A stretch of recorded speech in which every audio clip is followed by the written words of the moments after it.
là, nous voulons supprimer l'objectif de tendre vers 27 gigawatts de nouvelles capacités installées de production nucléaire qui s'ajoutent au reste, parce que je rejoins ce qui a été dit précédemment par mes collègues. C'est des chiffres quand même qui impressionnent un peu. Et d'ailleurs, ça rappelle que je comprends pourquoi là on discute dans le cadre d'une proposition de loi, ce qui permet qu'il n'y ait pas d'étude d'impact.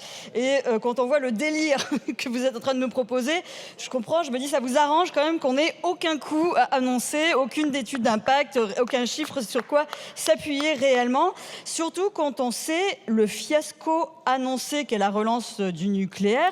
Là, je me base sur un rapport, des données, en l'occurrence le rapport donc de la Cour des comptes sur le PR2, qui, je vous le rappelle, chiffre le projet à au moins 100 milliards d'euros. Tout ça pour qu'à la fin, en plus, ce ne soit pas rentable, autrement dit, pour que les factures des Français augmentent.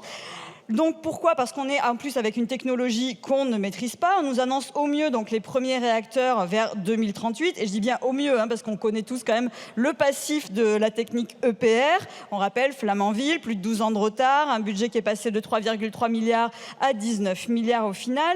Et puis même si on regarde ailleurs, si on regarde le réacteur d'Olkiluoto en Finlande, là aussi c'était 13 ans de retard. Bref, je trouve ça assez fascinant de voir que c'est nous qui nous faisons traiter d'idéologues, alors qu'en fait il suffit de regarder, collègues, vos chiffres, ils sont pas bons du tout, parce que là, en attendant 2038, 2040, voire plus loin, pendant ce temps-là, on n'augmente pas du tout notre production d'électricité, nos gaz à effet de serre, ils baissent pas du tout non plus. Bref, il n'y a rien qui va.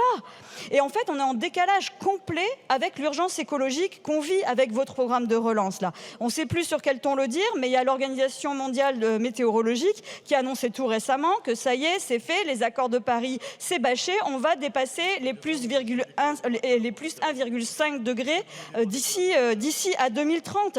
Or là, on parle donc d'un horizon vers 2040 où on en sera, où on sera le pays, mais on n'en sait rien.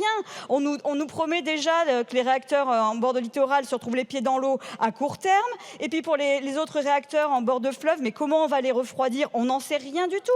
Le nucléaire, c'est déjà aujourd'hui le deuxième consommateur d'eau après l'agriculture, à 31% de consommation, et là on nous annonce une baisse des débits des cours d'eau à quelques années devant nous. Comment on va faire quand il va falloir choisir entre boire et refroidir nos réacteurs nucléaires, entre irriguer notre agriculture et refroidir nos réacteurs nucléaires? C'est ça en fait le sujet.